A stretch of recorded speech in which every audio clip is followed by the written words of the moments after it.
Técnica intraoral en el maxilar superior. Antes de infiltrar con anestesia al paciente, debemos limpiar y secar la zona de la mucosa donde vamos a trabajar. También podemos colocar un poco de anestesia tópica con una mota de algodón sobre la mucosa donde vamos a penetrar con la aguja. Esto con el fin de que el paciente no sienta el pinchazo y esté más relajado. Es importante antes de colocar la aguja realizar una palpación sobre la zona a anestesiar para ubicar la raíz de cada diente. Para anestesiar dientes anteriores superiores por su cara vestibular debemos tener en cuenta la angulación de la aguja, ya que existe el riesgo de que con una mala técnica se invada la cavidad nasal. La aguja debe colocarse a 45 grados con respecto al eje longitudinal del diente. No es necesario infiltrar toda una cárpula de anestesia. Es posible que con la mitad sea suficiente. Desde el incisivo central superior hasta el canino del mismo lado, bloquearemos ramos terminales del nervio alveolar anterior. A nivel de los premolares bloquearemos el nervio alveolar medio y en los molares el nervio alveolar posterior, ubicándonos a distal de la apófisis cigomática alveolar más o menos a nivel del primer molar.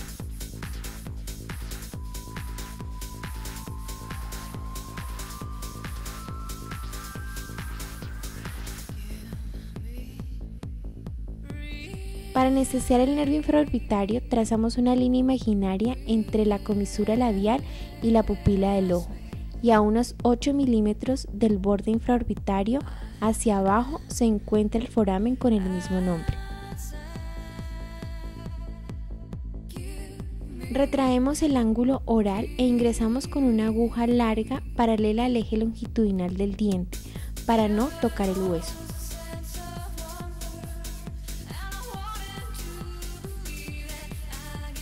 Para la técnica extraoral es necesario primero limpiar la piel con un antiséptico.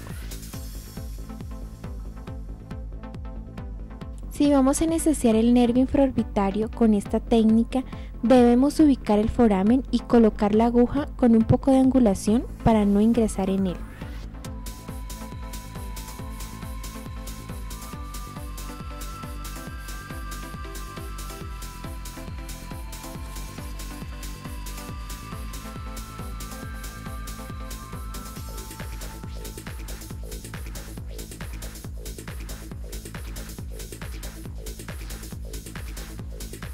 Para anestesiar el nervio nasopalatino, ubicamos la base de la papila interincisiva.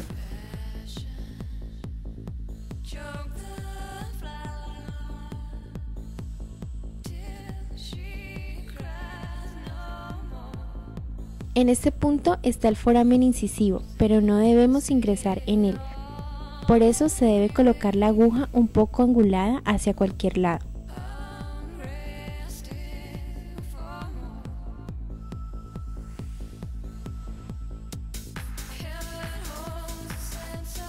Se retira la aguja al observar isquemia en la zona.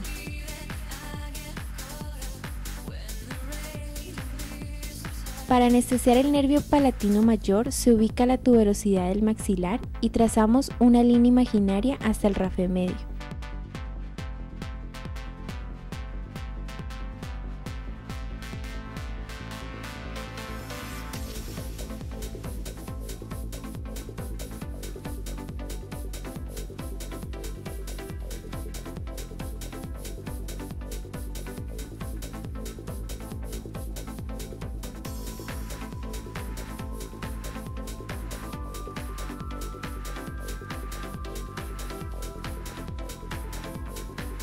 En la mitad del trayecto procedemos a colocar la anestesia más o menos en la concavidad del paladar.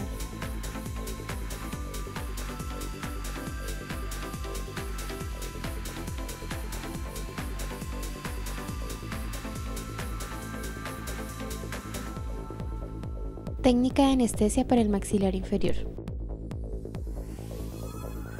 Para anestesiar el nervio alveolar inferior se debe ubicar el pliegue de la región retromolar más o menos 1 centímetro por encima del plano cruzado.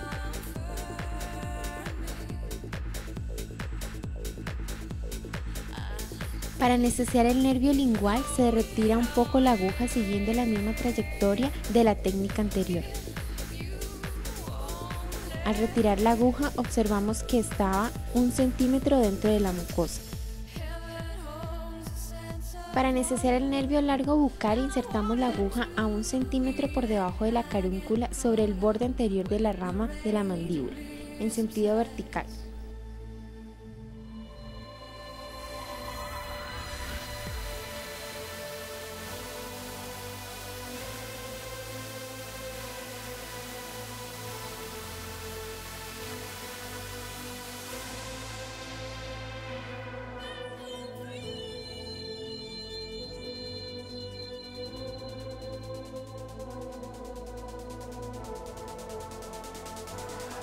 La infiltración se hace al lado del hueso a una profundidad de 6 a 7 milímetros, quedando anestesiada la encía vestibular de esta zona, siendo muy efectiva para los terceros molares.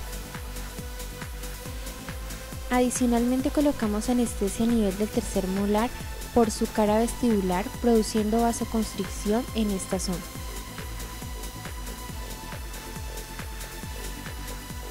Para anestesiar el nervio mentoniano, ubicamos el foramen mentoniano a nivel del primer y segundo premolar inferior. Ingresamos más o menos con 20 o 25 grados de inclinación hasta el fondo del surco y se hace la infiltración. Para anestesiar cualquier incisivo inferior, ingresamos más o menos 45 grados de inclinación con respecto al eje longitudinal del diente por la encía vestibular sobre la raíz del diente a anestesiar.